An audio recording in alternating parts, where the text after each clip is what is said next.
Ево го и нашиот поздрав и денеска во 10 часот на почетокот на нашето следно издание на Алфа Ординација. Верувам дека веќе сте на позиција да не следите, односно доколку сте во вашите домови и немате во овој период работни обврски, тогаш е добро да го проследите и денешното издание на нашата ординација, во кое што ќе зборуваме за уште една тема. Тема која сме ја разработувале во минатите изданија, бидејќи траеме веќе 5 години со нашата емисија, имаме обработено голем број на теми кои, како што можеме да забележиме, доста едукативно влијаат на вас, но и во поглед на одговори на голем број од вашите прашања и информации кои што сакате да ги добиете, како и совети и препораки од нашите гости, доктори, професори и стручни лица кои што ни доаѓаат во студиото во Алфа.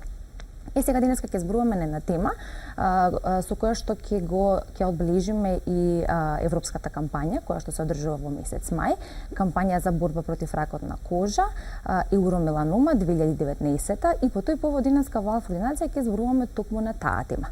Меланом на кожа и причини, третман и превенција, она што е многу важно да се знае во однос на превентивните прегледи, само прегледи и сите важни информации во однос на превенција и заштита од ова заболување. Меѓу другото ќе најавиме и за оние бесплатни прегледи кои што можете да ги добиете во сабота во болницата Аџи Бадем Систина, а токму оттаму ни доаѓа доцент доктор Андреј Петров, специјалист дерматовенеролог. Добар ден за вас, доктор Андреј, добро дојдовте кај нас. Добар ден, задоволство ми е секогаш кога сум кај вас.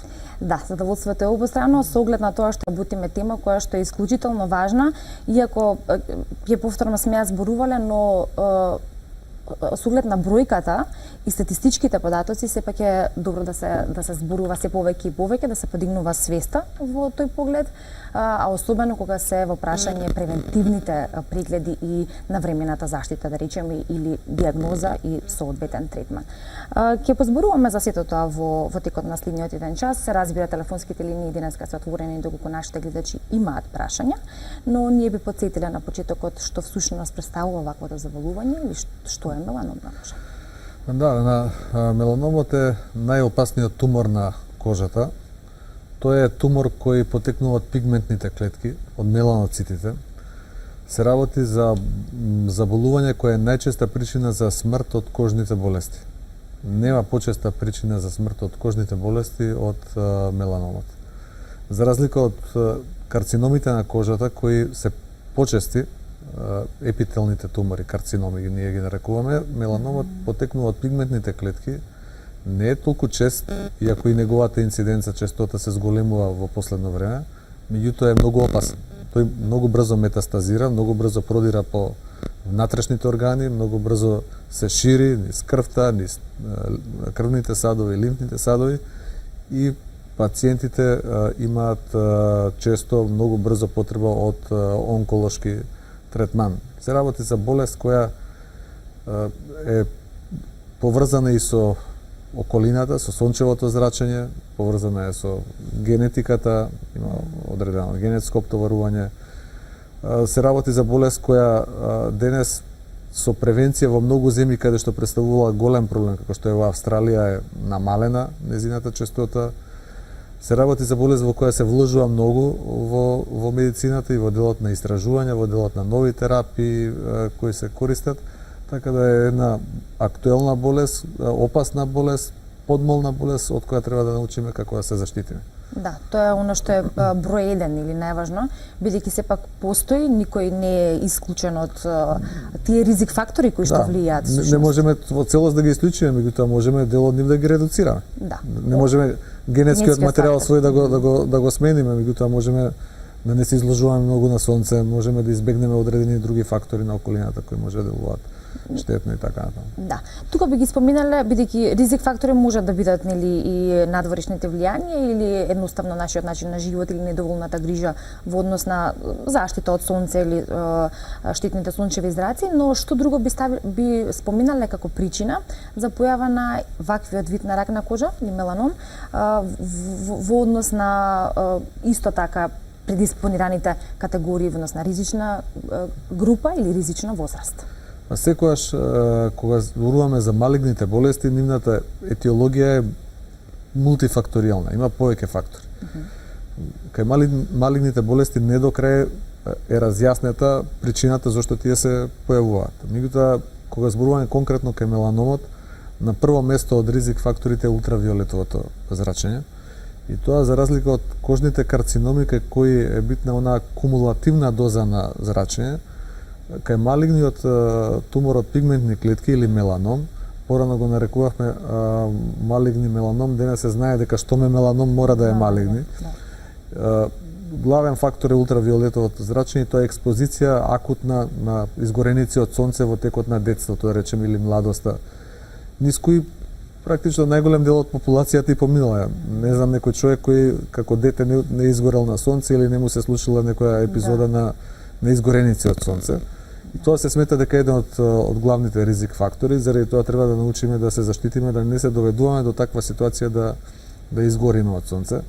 Понатаму, нормално, дека кај луѓе кои имаат светла боја на кожа, светол тен, светли очи, сепак овие тумори се почести, да кажам, или изложеноста на нив е почеста отколку кај луѓето со темен тен. Тоа не значи дека меланом не може да се јави кај луѓе со темна боја на кожата или кај луѓе со црна боја на кожата, меѓутоа е поредок.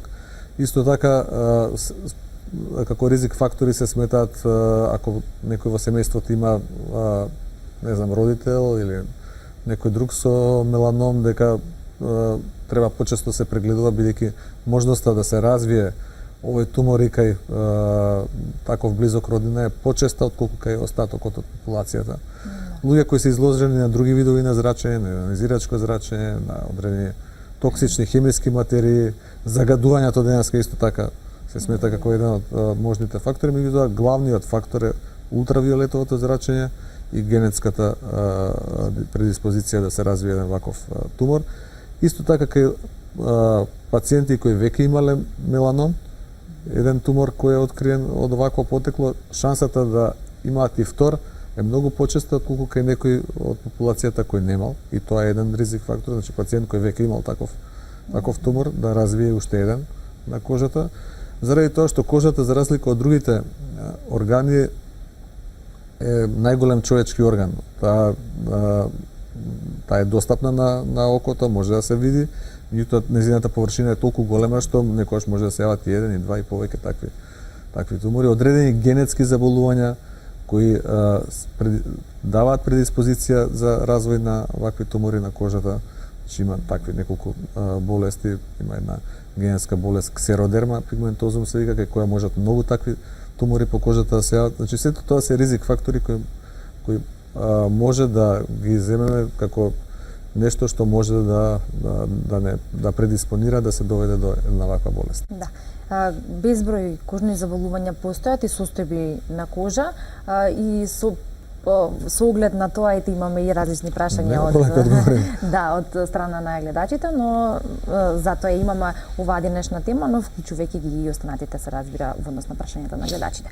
Ја спомнавме дерматоскопијата, односно дерматоскопските прегледи, како и дигитализацијата која што се врши при самите прегледи, што значи дека тоа е една архива која што имате за пациентите кои веќе дошле на преглед, и доколку на следното доаѓање, односно на следниот преглед, повторно треба одредено испитување, вие веќе имате претходните податоци. Така е, тоа е предноста. Ние веќе кај нас во болницата имаме една база на податоци од 6 години. Значи која се надополнува постојано, и како пациентот доаѓа на контрола, дел од нив и се чудат како нешто што било пред 5 години го имаме во систем. Ние значи сите тие податоци не само што се во машината, во самиот дермоскоп, ние располагаме со Molmax HD технологија, туку правиме на периодично, на секој месец и бекап на хард диск, за да бидеме сигурни дека податоците од нашите пациенти не можат заради, не знам, некаков дефект на машината или дефект на софтверот да бидат избришани. И тоа е голема предност. Ви кажав зашто, заради тоа што има, да речеме, дел од болести кај што не сме сигурни зашто се работи, му кажуваме на пациентот дојдете за 3 месеци, ќе го провериме. И тогаш го споредуваме. Ако видиме дека има некаков проблем, советуваме да се отстрани таа бемка. Има едно правило до кое јас се држам, ако и после 3 месеци не ми е јасно мене како доктор за што се работи, тогаш сугерирам таа бемка да се извади или таа промена пигментна да се извади, бидејќи нешто што не ви било јасно после 3 месеци нема да ви се разјасни ни после година дена, а не смеете да го губите времето со пациентот, да му го губите времето да не се реши проблемот. На тој начин превентивно може да се отстранат можеби некои бенигни работи, ама може да се отстранат и некои работи кои можеле да бидат фатални по животот на пациентот и тоа е во негов интерес. Не се остава на ризик. Не се остава на ризик и дермоскопијата не е често пати погрешно ја интерпретира дури дел од колегите, таа не е метода за следење. Ние редовни дермоскопии практикуваме кај пациенти со многу бемки на телото. И тие апсолутно треба редовно да доаѓаат да се контролираат. Ама за една поединечна бемка, значи вие морате да знаете при првиот преглед точно за што се работи. Евентуално можете да го одложите тоа за 3 месеци. Ако за 3 месеци не ви е јасно за што се работи, ви треба хистологија и таа бемка треба да оди надвор. Тука доаѓам до онаа втората постапка која после дермоскопија ја правиме, а тоа е незаменливата хистопатолошка интерпретација на тоа за што се работи. Бидејќи тумор не може да се диагностицира без хистологија, без да се знае точно за што се работи. Ние кај помалите бемки правиме нивно отстранување во целост, тоа се нарекува ексцизиона биопсија, па гледаме хистологијата што ќе ни покаже и зависно од тоа понатаму и терапискиот пристап, а кај поголемите тоа е исто едно табу кое се трудам често пати да го пробијам дури на телевизија, вака настапувајќи, ја користам секоја прилика. Да речеме имате пациентка, млада жена со голема бемка на образот. Ви личи сомнително. Во старите тие доктрини често пати ги во целост ќе ја извадеа целата таа промена пигментирана и се одеше со агресивни хируршки интервенции, со трансплантат на кожа и така натаму, што на човекот, жена, маж, може да му го руши целокупниот комодитет на тамошниот живот. Да, и травматски делува на него. И се травматизира. Денеска се сугерира протоколите на Националниот канцер институт во Америка сугерираат нешто сосема спротивно. Кај големи пигментирани промени се зима биопсија од средината. Докажано е, повторувам, дека таа не може ништо да му направи на пациентот и дека не може да предизвика никаква малигна трансформација.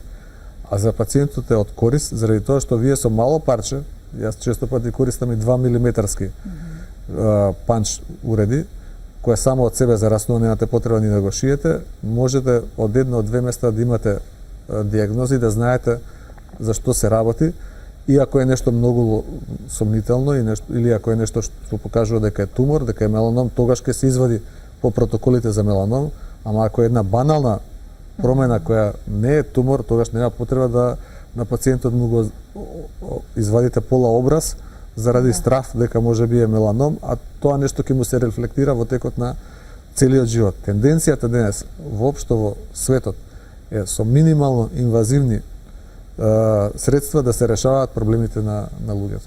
Да. Често пати па претпоставувам дека нема никој да не забележал дека на сопствената кожа од време на време се појавуваат нови и нови бемки. Сега не збориме од типот на промена на бемката, туку зборуваме за нови бемки и знаеме дека сме ги немали, најнаш гледаме дека повеќе ги има. И се размножуваат, повеќе се појавуваат. На што се должи тоа? Тоа е резултат на генетската, да кажам, генетската компонента која секој од нас ја носи. Ние имаме шифрирани податоци кога ќе се појават одредени промени на кожата, какви ќе бидат тие промени на кожата, и не сите вродени бемки се појавуваат на самото раѓање. Или па некои биле многу мали, да речеме во главата, има често пати пациенти кои ќе дојдат под косата, ќе речат докторе ова го нема, сега наеднаш се појави, и кога ќе ја видите по структурата, таа бемка тоа е конгенитален вроден невус кој бил многу мал, не го приметувале, наеднаш под дејство на времето, хормоналните фактори се зголемувал и достигнал една големина која станува видлива за пациентот. Меѓутоа, точно е, вие сте во право, може да се појават и нови во текот на животот, тоа не е ништо страшно, и се јавуваат кај секој човек и треба само да се тоа констатира, да се видат какви се. Ако видиме дека нешто не само што се појавило, туку и продолжува да се менува и да расте, тогаш тоа е индикација да се дојде на преглед на доктор. Често пати не се работи за пигментни бемки, се работи за кератози себороични, се работи за друг тип на промени на кожата, фиброми и така натаму, кои се банални промени кои во текот на животот се јавуваат кај луѓето и кои едноставно со интервенции ги отстрануваме чисто од естетски аспект доколку им пречат, а не се работи за тумори на кожата. Да, ето ми беше како следно прашање или подпрашање во овој дел, токму на отстранување на оние бемки, јас ќе речам испакнати бемки, веројатно имате можеби Да, некој по-стручно да. име за нив, но да биде за гледачите појасно. Кога естетски им пречат и тука често си поставуваат прашање или пак често се во дилема дали да го чепкаат тоа, односно дали да прават нејзино отстранување на доктор или не, бидејќи им пречи дали при функционирање, облекување, сооблекување во зависност од тоа каде е бимката или естетски на лице, на раце, секогаш. Па, ако тргнеме од тоа дека механичката травма не може да предизвика малегнизација на бимката, што денес се докажува. Да, што го спомнав. Тогаш секогаш пристапот е ако нешто многу пречи и сакаме да направиме подобар естетски изглед.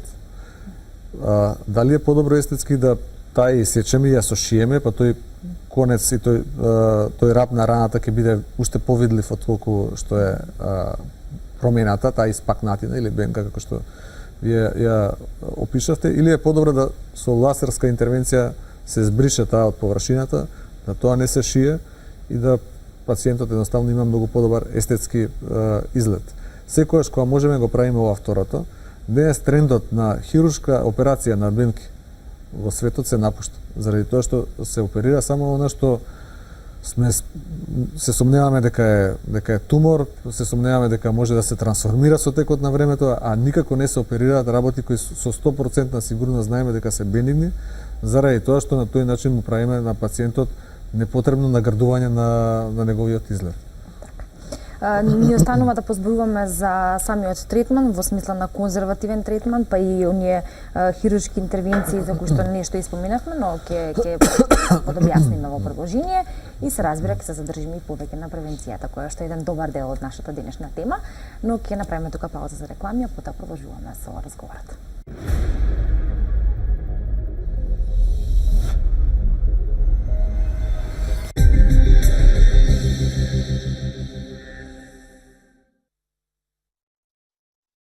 Продолжуваме со денешната тема, зборуваме за меланомна кожа, причини, симптоми, третман и превенција, сето тоа што е важно во склоп на денешниот концепт. Потсетувам, зборувам со доцент доктор Андреј Петров, дерматовенеролог од Ачибадем Систина. Нашиот денешен разговор е одбележување или во склоп на кампањата, европската кампања за борба против ракот на кожа и меланома 2019, како и ќе повториме бесплатните прегледи дерматоскопски кои што може да ги добиете оваа сабота во Ачибадем Систина. Имаме двајца гледачи на линија кои што ќе ги вклучиме и ќе одговориме на нивните прашања, а потоа ќе продолжиме на она што е наше прашање во однос на текот на разговорот, а тоа е третманот. Добар ден. Ивана, јас сум на ред. Да, вие сте, повелете, ве слушаме во програма. Добро, добар ден прво, поздрав до вас и многу сте добар водител, убаво ни водите емисиве. Благодарам. Јас сакам да го прашам доктор Петров за имам екзема на рацете. Ми се јавува јадежот, па печење повремено. И сега, што е проблемот, од каде дошло тоа? Во младоста немав, сега еве нешто, имам 72 години, па пред едно 10 години се јави, дали е внатрешно или што е, ако може докторот да ми каже. Да, ви благодарам за јавувањето, се разбира. Да, ви благодарам за прашањето. Тоа е нешто што може да е последица на еден природен процес кој се нарекува станување на кожата се посува и посува со текот на времето. Бидејќи кожата на човекот секоја година губи по 1% од својот колаген. Станува многу посува. И таа не е иста како кај едно дете и кај возрастен човек. Така да она што ви го советуваме да се користи што е можно повеќе емолиенти, подмачкувачи за кожата, ги има различни, сега да не користам имења на брендови во емисијата, кои можете да ги најдете. Битно е да се медицински тестирани, може да се домашни, може да се странски, меѓутоа битно е да се медицински тестирани, да се хипоалергени, да се без парабен и без парфеми и секојдневно повеќе пати во текот на денот рацете да се мачкаат за да не бидат суви. Втора работа, не чини претераното сушење на рацете со сапуни, со детергентни средства, има специјални средства, пенливи за миење на рацете кај луѓе што имаат атопична, ксеротична, сува кожа. Ние ја нарекуваме стручно, и тоа ви го советувам исто така да го употребувате. Понекоја знае на тоа да се надоврзе и контактна реакција на нешто. Меѓутоа тоа се утврдува со процедура за алерголошки тестирања, така да тоа не можеме вака од голо око да го кажеме како ќе биде, што ќе биде. Битно е дека овие две работи можете слободно да ги користите и доколку нема подобрување, тогаш јавете се на доктор да видиме како ќе понатаму се развиваат работите. Ќе го поздравиме и следниот гледач. Добар ден. Се работи за пенталус. Тоа болест е и каква болест? Како? Не Може да слушнавме повторите уште еднаш го? Пенсалус. Веројатно пенфигус. Многу ретка. Пенфигус, мислите? Пенсигус ли? Многу ретка Пенсигус. и опасна болест слушам дека имам јас човек мој така заболен, устата внатре на колана, не може да се храни.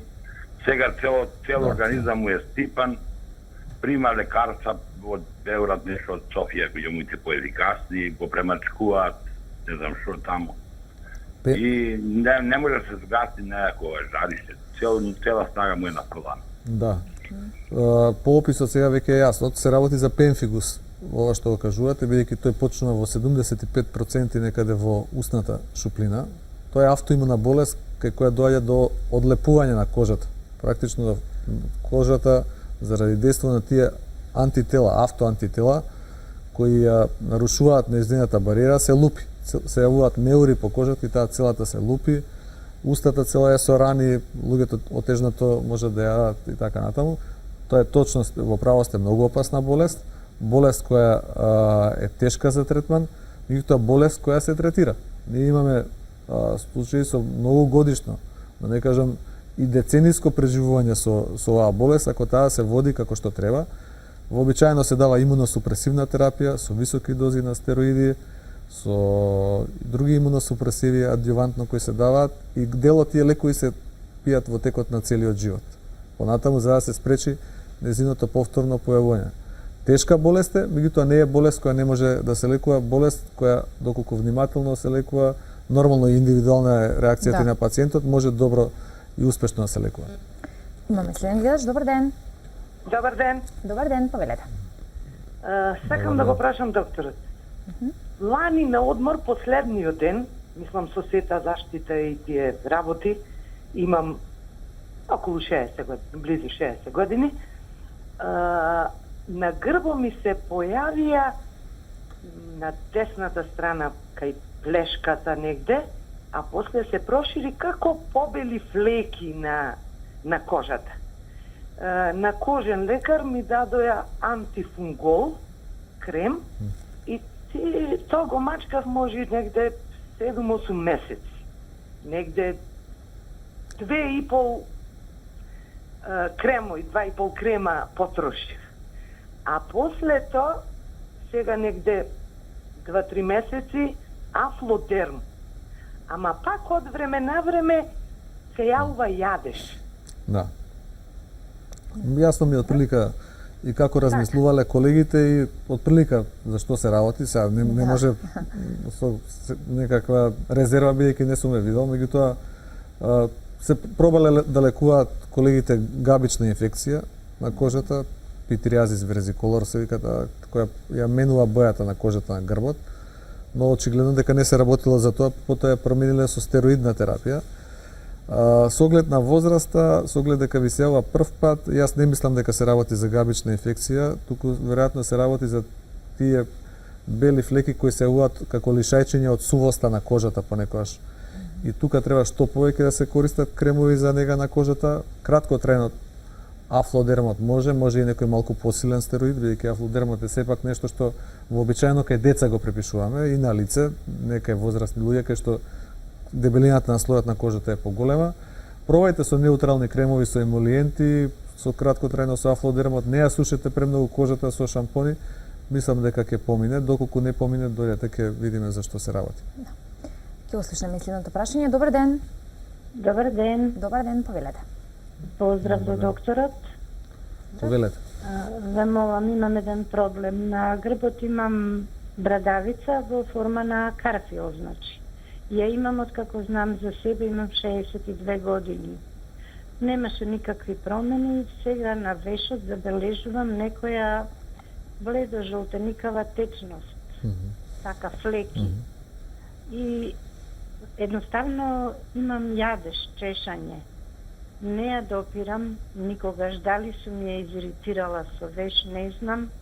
Не сум била на преглед никогаш, па ве молам за ваше мислење. Моje мислење е дека треба да се јавите на преглед. По описот не би требало да се огледа дека го имате нешто со години, тоа што го кажувате не би требало да е опасно ништо. Вие тоа го дефинирате како брадавица, меѓутоа дали е брадавица, дали не е брадавица, тоа треба да го утврди доктор дерматолог.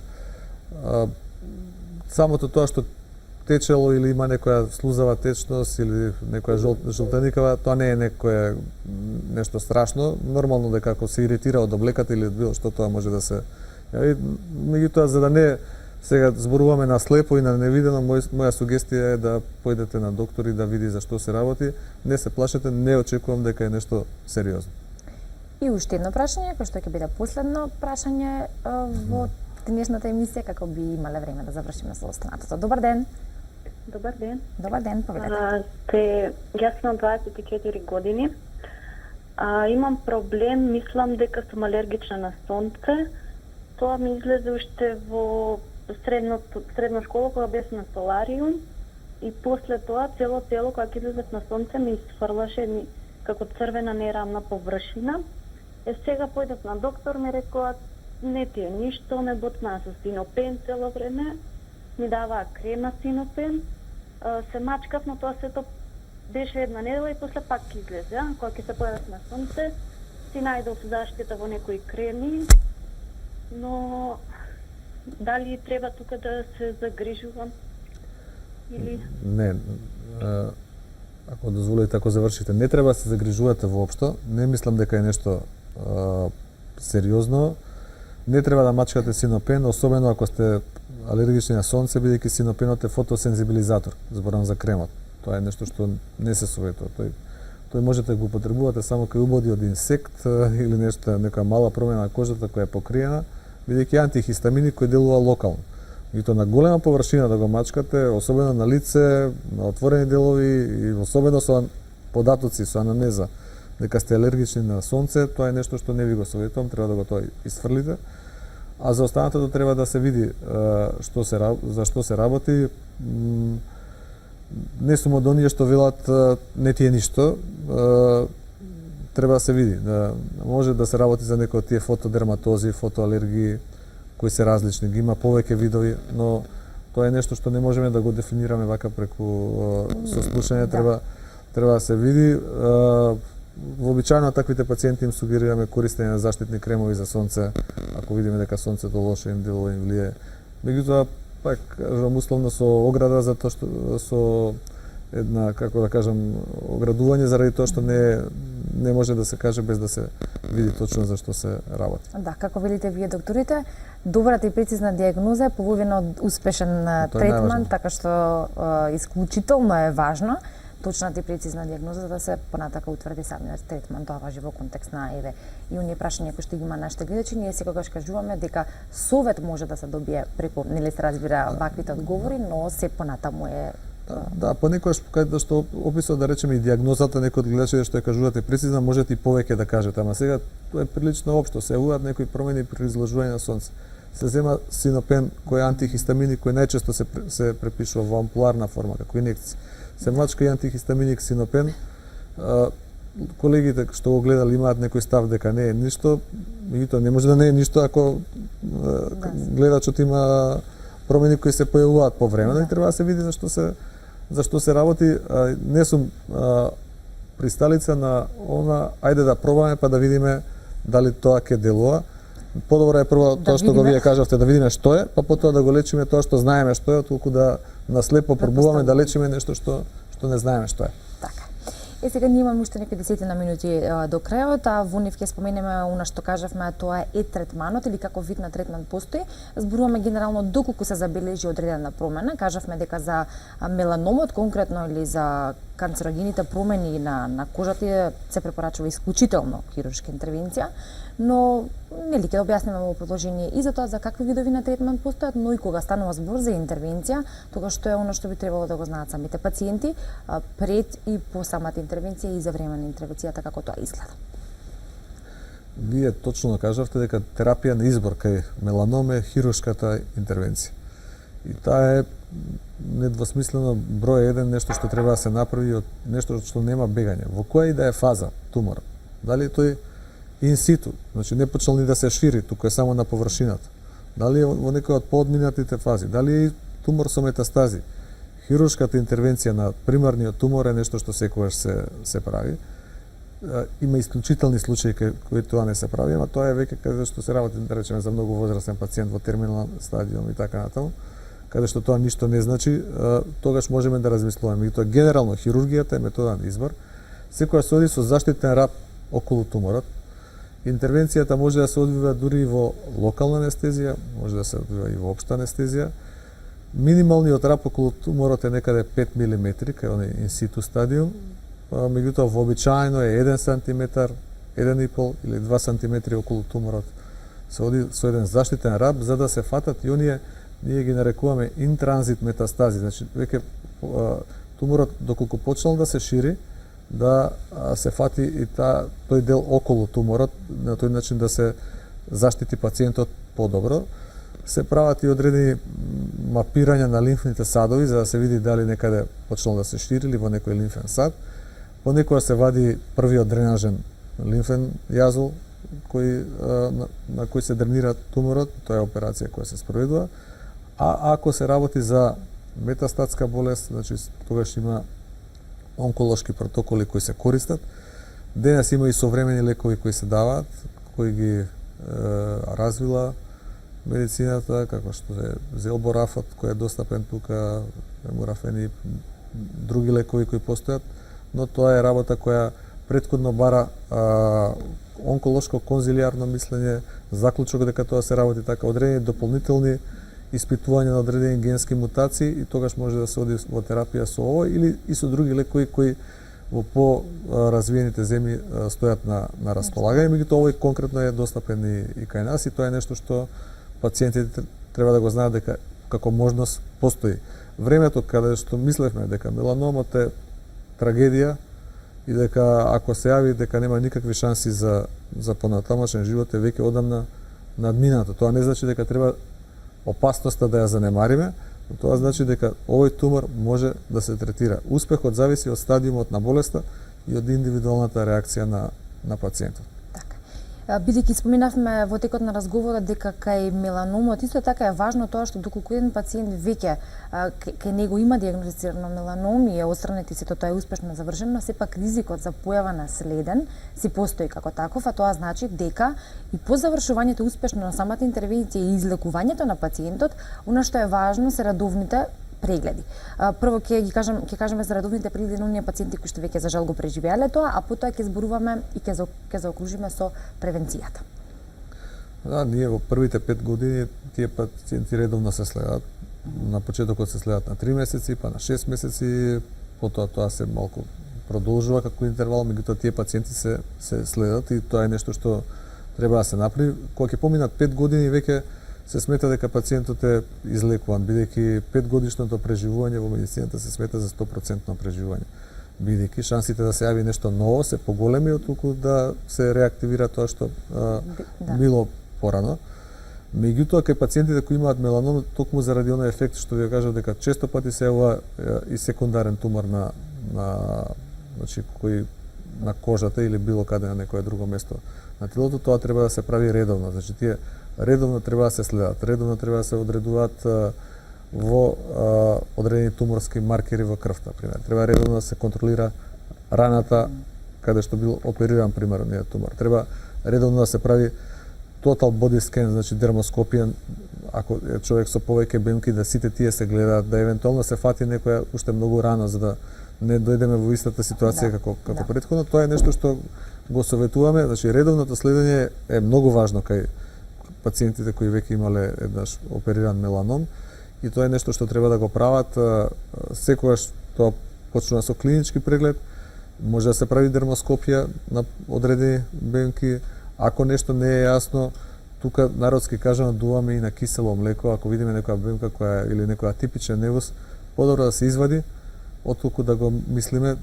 Никој не сака да се оперира, меѓутоа тоа што им го објаснувам на сите пациенти кои доаѓаат а имале веќе меланом е дека подобра опасност да се прецени дека има некој втор меланом што се јавил отколку да се подцени. Ако нешто и најмалку ми личи дека е меланом, дури нешто што кај пациент кој немал меланом не би го чепкали или би го оставиле да го следиме, во конкретниот случај им советувам да го отстранат. Да, значи се проценува секој можен ризик и истиот се елиминира во однос на самата индивидуална состојба на пациентот.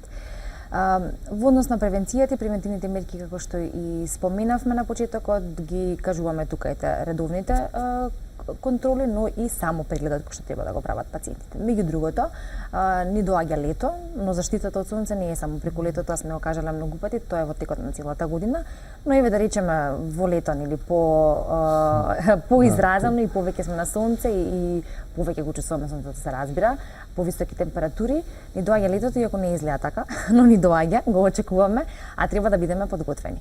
Оно што е постојано прашање и по форуми, еве да кажем, и прашања директно поставени кон самите доктори, и прашања во обичен разговор помеѓу луѓе, тоа е во тоа што е или што се препорачува пожелно како заштитен фактор, па за која кожа како фактор, па дали 30, дали 25, дали 50, па дали вклучени дополнителни состојки. Имаме безброј избор на пазарот во однос на ваквите производи кои што може да се набават, но секогаш е прашањето што е тоа што точно нам ни треба, а особено пак кога се најмладите во прашање или кога во прашање детската кожа. Да, мора да се користи заштитен фактор. Заштитен фактор е нешто што го даваме и заради превенција на сите овие заболувања, меѓутоа еве за вашите гледачи го даваме и заради уште една друга причина. Често пати доаѓаат господи за различни естетски третмани ќе ме прашаат докторе кој е најдобриот лек против старење. Да. И сега против старење веројатно нема лек, бидејќи тоа е нешто на што не може да влијае, е природен процес, меѓутоа ако сакаме да изгледаме подобро и поубаво, начинот најдобриот крем е заштитен крем за сонце. Заради тоа што кожата старее под дејство на внатрешни фактори, меѓутоа и под дејство на најмногу под дејство на сонцето. Тоа е екстринзик и интринзик старење се надополнуваат и тогаш имате ситуација во која пациентот е тој што се изложило премногу на сонце е просто згужван од дејството на сонцето и сушена е кожата. Заради тоа заштитниот крем за сонце е добар и за таа работа. Меѓутоа покрај тоа што е добар за таа работа, за оние кои ќе го користат заради убавина, е добар и за превенција од развој на овие кожни тумори. Сега вие отворивте дилеми кои се и за науката дилеми, кој фактор, како фактор. Препораките на Американската академија за дерматологија се минимум 30. Тие сметаат дека 30 е доволно. Но сега се постава прашањето, исто ли е 30 фактор да употребува некој што живее, не знам, во Германија или во Норвешка и некој што живее во Македонија, Турција, Грција, каде што има многу сонце. Затоа тука во летните месеци јас им сугерирам на пациентите што повисок 50, ако можат 50. Често пати е прашањето дали ќе потемнат ако го користат, ќе потемнат сигурно, бидејќи факторот 50 блокира 90 и некој процент од ултравиолетовите зраци. Меѓутоа мал процент продираат и тој мал процент ќе стимулираат постепена пигментација, ќе го имаат оној убав здрав изглед, нема да бидат бледи, нема да бидат како да не изгледаат од канцеларија. Се разбира дека можат и со 30 да пробаат, тогаш тој ефект на тен ќе биде посилен, меѓутоа не советувам никаков фактор да не се користи. Особено гледајќи дека денес се повеќе луѓе спортуваат, трчаат на кеј, возат велосипед, значи тренираат, планинарат на отворено, мора да се користи заштитен фактор за сонце. Различни има фактори за сонце, кажат, има различни производители, различни опции се нудат. Има физички фактори за сонце кои се користат во Америка, кои се со цинк оксид и хемиски фактори кои ги има во Европа. Во Америка се уште не се дозволени овие хемиски фактори, они со физички фактори за сонце. Меѓутоа тоа не значи дека нашите европските не се добри, тие се тестирани во големи студии, Германија, во Франција, во големи земји кај што се знае дека не може да предизвикаат никаква штета и треба да се користат. Има некои од нив кои се декларирани и за бебиња, да може да се користат практично од првите денови на животот. Да.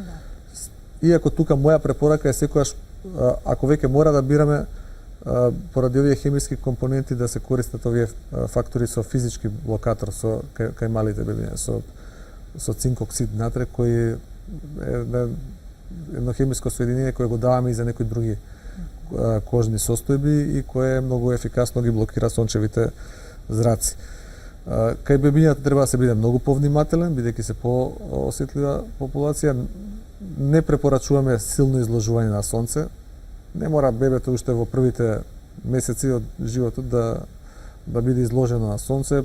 Ке има рефлексија дури да стои под сенка, рефлектира сонцето од вода, од песок, од сите тие предмети околу нас, така да советуваме да стојат, да седат под сенка, да се заштитени со соодветна облека. Ако мора, тогаш да се употребат фактори, и ако веќе мора фактор, тогаш е подобро физички фактор кај бебињата да се употребува, иако и овие некои од производителите врвни ги декларираат дека овие хемиски соединенија се безбедни исто така и кај нив. Да.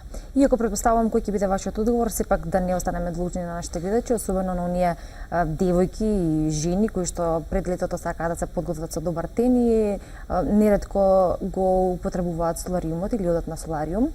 Само две реченици во однос на ова, иако горе-долу мислам дека веќе би требало да знаеме. Па, јас сум голем поборник против солариумите, или бидејќи ние сме дел од турскиот ланец на Аџибадем, што би рекле турците јок, солариум јок. Значи, да не се употребува е најдобро. И тоа не го кажувам затоа што така мислам, тоа го кажува науката. Денес се знае дека ултравиолетовите зраци се дефиниран канцероген, кој е ставен во листата на Светска здравствена организација како канцероген. Да. Во Америка имаме 2/3 од федералните држави ги имаат забрането солариумите. Тие не смеат да се употребуваат таму. А во оние 1/3 кај што се употребуваат, со ригорозни контроли, со многу оние огради, да кажам, условно, или ограничување на нивната употреба, со чести проверки се спроведуваат, со силни препораки кон пациентите, дури таму кај што се дозволени да не се користат. Така да тоа е нешто што е непотребен луксус, бидејќи солариумот нема ист интензитет како и сончевите зраци. Се смета дека ризикот од појава на овие кожни промени е 20 пати поголема опасноста кај луѓето кои користат солариуми или артифицијални извори, како што се дефинираат на сончева светлина, во однос на оние кои се изложуваат на природна сончева светлина. Дури кај некои болести, ние ги користиме ултравиолетовите лампи, кабини за третман на одредени болести, кај што е корисно, да кажем, псориаза и така натаму. И таму кај дел од нив веќе ограничувањата се многу големи, токму поради развојот на овие кожни малигнитети, новие тумори кои се јавуваат. Така да мојата препорака е да не се користат солариумите, да се користи природна сончева светлина, која треба да се користи со употреба на заштитен фактор, дека ќе го добиеме посакуваниот тен и посакуваниот изглед и покрај тоа, и дека на тој начин ќе бидеме многу по-здрави, а исто така ќе бидеме и многу по-млади, бидејќи солариумот старе, солариумот не подмладува и начинот на тоа или тоа темнење кое е транзиторно или минливо кое го предизвикува е само еден, како да кажам, една краткотрајна илузија со која можеби ќе бидеме краток период задоволни, ама верувам дека и нашите пациенти и вашите гледачи, односно гледачки во поголем број, ќе бидат задоволни да имаат што подолго време убав изглед, а не краток период од неколку месеци да имаат еден тен кој потоа исчезнува. Да. Она што го кажавте вие, да бидеме здрави, помлади и се разбира заштитени, или што е најважно.